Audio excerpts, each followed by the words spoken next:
کہ اویس قرنی رحمہ اللہ نے اپنے سارے دانت باہر نکال دیے کہ میرے پیغمبر صلی اللہ علیہ وسلم کا ایک دانت ٹوٹا ہے، بدلے میں سارے دانت باہر نکال دیتے ہیں۔ اب چونکہ مولویوں کے پاس معاملہ آیا، اپنا حلوہ انہوں نے جاری کرنا تھا، تو کہا جب منہ میں دانت نہیں رہے تو غذا ان کو منع تھی روٹی، تو پھر وہ حلوہ کھانا شروع ہو گئے۔ جب حلوہ کھانا شروع ہوئے تو اس لیے ہم ان کی یاد تازہ کرتے ہوئے شعبان کے مہینے کے اندر حلوہ کھاتے ہیں۔ جمعرات کو روحیں بھی آتی ہیں، جمعرات کو روحیں آتی ہیں گھروں کے اندر جو چلی جاتی ہیں، تو حبیب الرحمن یزدانی رحمہ اللہ ان کی قبر پر کروڑوں رحمت نازل فرمائے، وہ فرمایا کرتے تھے اگر تو روحیں جنت میں چلی گئی ہیں پھر تو ان کا پاکستان میں آنے کا دل ہی نہیں کرتا۔ اگر وہ جنت میں چلی گئی، جو روح جنت میں ہے وہ بھلے ادھر کیوں آئے، اور جو جہنم میں چلی گئی وہاں سے تو آنے نہیں دیتے۔ شعبان کے مہینے کے اندر قبروں کے اوپر پھول ڈالے جاتے ہیں کہ عذاب کم ہو جائے۔ امام شافعی رحمہ اللہ فرماتے ہیں کہ یہ ایسا قرض ہے، اگر تو کسی کی بہن کے ساتھ زنا کرتا ہے پھر انتظار کر، تیری بہن بیٹی جب جوان ہوگی اس کے ساتھ بھی کوئی برائی کرے گا۔ یہ نصف شعبان، نصف تو بنتا ہی نہیں ہے، اگر 29 دن کا مہینہ ہے تو نصف 14.5 دن بنتے ہیں، پھر نصف شعبان کہاں سے آ گیا؟ یہ جو عقیدہ ہے نا نصف شعبان والا، یہ روافض کی طرف سے آیا ہے، یہ نقطہ بھی سمجھ لیجئے۔ ان کا یہ عقیدہ ہے کہ ماہ شعبان اور اس رات کے اندر 15ویں جو رات ہے، اس رات میں امام مہدی پیدا ہوئے تھے۔ ان کی طرف منسوب کہانی ہے، کہتے ہیں کہ اویس قرنی رحمہ اللہ جب موجود تھے تو نبی کریم صلی اللہ علیہ وسلم غزوہ احد کے اندر شریک تھے، میرے پیغمبر کا چہرہ بھی زخمی ہو گیا، ایک دانت مبارک بھی شہید ہو جاتا ہے، تو حضرت اویس کو پتہ چلا، تو حضرت اویس نے اس وجہ سے اپنے جو منہ کے اندر دانت تھے نا سارے کے سارے باہر نکال دیے، منہ کے اندر سے سارے دانت باہر نکال دیے کہ میرے پیغمبر کا ایک دانت ٹوٹا ہے، بدلے میں سارے دانت باہر نکال دیتے ہیں۔ اب یہ دیکھیے کس طرح لوگ ایک رسم کا ایجاد کر رہے ہیں، رسم کو کیسے رواج دے رہے ہیں کہ اویس قرنی رحمہ اللہ نے اپنے سارے دانت باہر نکال دیے کہ میرے پیغمبر صلی اللہ علیہ وسلم کا ایک دانت ٹوٹا ہے، بدلے میں سارے دانت باہر نکال دیتے ہیں۔ تو اب چونکہ مولویوں کے پاس معاملہ آیا، اپنا حلوہ انہوں نے جاری کرنا تھا، تو کہا جب منہ میں دانت نہیں رہے تو غذا ان کو منع تھی روٹی، تو پھر وہ حلوہ کھانا شروع ہو گئے۔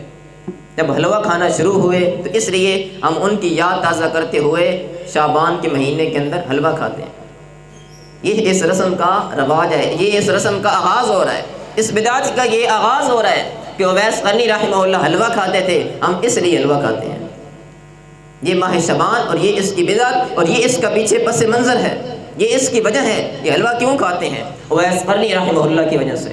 اب سوال پیدا ہوتا ہے اویس قرنی کو کس نے بتلایا تھا کہ نبی کریم صلی اللہ علیہ وسلم کا دانت مبارک شہید ہو گیا ہے؟ وہی تو ان کے اوپر آئی نہیں تھی، کس نے بتلایا تھا کہ ان کا دانت مبارک شہید ہو گیا نبی کریم صلی اللہ علیہ وسلم کا؟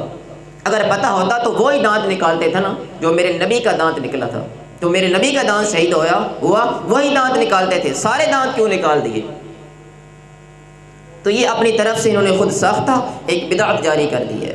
پھر کہتے ہیں کہ جمعرات کو روحیں بھی آتی ہیں، جمعرات کو روحیں آتی ہیں گھروں کے اندر جو چلی جاتی ہیں، تو حبیب الرحمن یزدانی رحمہ اللہ ان کی قبر پر کروڑوں رحمت نازل فرمائے، وہ فرمایا کرتے تھے اگر تو روحیں جنت میں چلی گئی ہیں پھر تو ان کا پاکستان میں آنے کا دل ہی نہیں کرتا۔ اگر وہ جنت میں چلی گئی، جو روح جنت میں ہے وہ بھلے ادھر کیوں آئے، اور جو جہنم میں چلی گئی وہاں سے تو آنے نہیں دیتے۔ اگر جنت میں چلی گئی ہے تو آنے کا دل نہیں کرتا، اگر جہنم میں چلی گئی وہاں تو فرشتے باہر نہیں آنے دیں گے۔ یہ کس سے کہانی ہے؟ اپنی طرف سے بدعات انہوں نے جاری کر دی کہ جمعرات کو روحیں آتی ہیں۔ پھر اسی طرح ایک بدعت یہ بھی ہے، آتش بازی، آگ جلائی جاتی ہے قبروں کے اوپر، یہ تو مجوسیوں کا عمل تھا، یہ تو غیر مسلم کا عمل تھا، ان کے اندر سے یہ مسلمانوں کے اندر رائج ہو گیا۔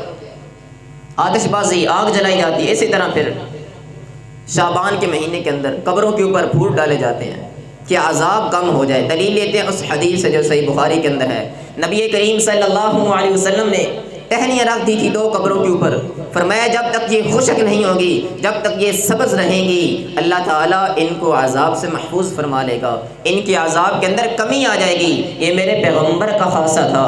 دلیل بھی غلط لیتے ہیں، حدیث تو صحیح ہے لیکن اس سے دلیل بھی غلط لے رہے ہیں، ان کا استدلال غلط ہے، اپنے پھولوں کو پیغمبر کی ٹہنیوں کے اوپر قیاس کر رہے ہیں۔ وہ تو نبی کریم صلی اللہ علیہ وسلم تھے، اور ان کی دعا کی وجہ سے، دعا کی برکت کی وجہ سے اللہ تعالیٰ نے ان کے عذاب میں تخفیف کر دی تھی۔ تو اس لیے نہ روحیں آتی ہیں، اور یہ قبروں کے اوپر پھول، یہ بھی بدعت ہے۔ یہ پیچھے فروری کا مہینہ گزرا ہے، بس لوگوں کو ایک عمل چاہیے، اس کے پیچھے شروع ہو جاتے ہیں۔ یہ 14 فروری گزرا ہے، ویلنٹائن ڈے کے نام پر پھول پیش کیے جاتے تھے۔ کتنی لڑکیوں نے ایک دوسرے کو پھول پیش کیے۔ میرے بھائی، میرے نوجوان، اگر ایک جوان نے کسی لڑکی کو پھول دیا تو اس کی بہن کو بھی تو کسی نے پھول دیا ہوگا۔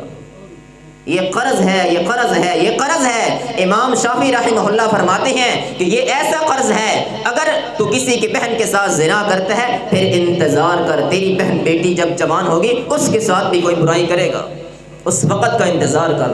یہ امام شافعی رحمہ اللہ کا قول ہے۔ یہ قرض ہے میرے بھائیوں، چکانا پڑتا ہے۔ تو اتنا برا عمل ہے۔ آگے پھر محرم آ رہا ہے، پھر قبروں کے اوپر دال پھینکی جائے گی، خود گوشت کھائیں گے، بزرگوں کو دال کھلائیں گے۔ ناانصافی ہے نا، خود گوشت کھاتے ہیں، بزرگوں کو دال کھلاتے ہیں۔ تو یہ ماہ شعبان کی بدعات ہیں، دین اسلام کا ان کے ساتھ کوئی تعلق نہیں ہے۔ یہ جو عقیدہ ہے نا نصف شعبان والا، یہ روافض کی طرف سے آیا ہے۔ یہ نقطہ بھی سمجھ لیجئے، ان کا یہ عقیدہ ہے کہ ماہ شعبان اور اس رات کے اندر 15ویں جو رات ہے، اس رات میں امام مہدی پیدا ہوئے تھے۔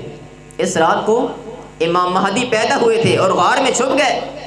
پھر وہاں یہ انتظار میں ہے، ابھی تک باہر بیٹھ انتظار کر رہے ہیں۔ ایران کا غار ہے، وہاں یہ منتظر رہتے ہیں، انتظار کرتے ہیں۔ پھر اس رات کو آپ دیکھیں، جہاں جہاں ان کی مجلس لگتی ہے، ساری رات یہ سوتے نہیں ہیں، اور فجر کی نماز کے وقت سو جاتے ہیں، نماز نہیں پڑھتے، ساری رات چراغا رہتا ہے۔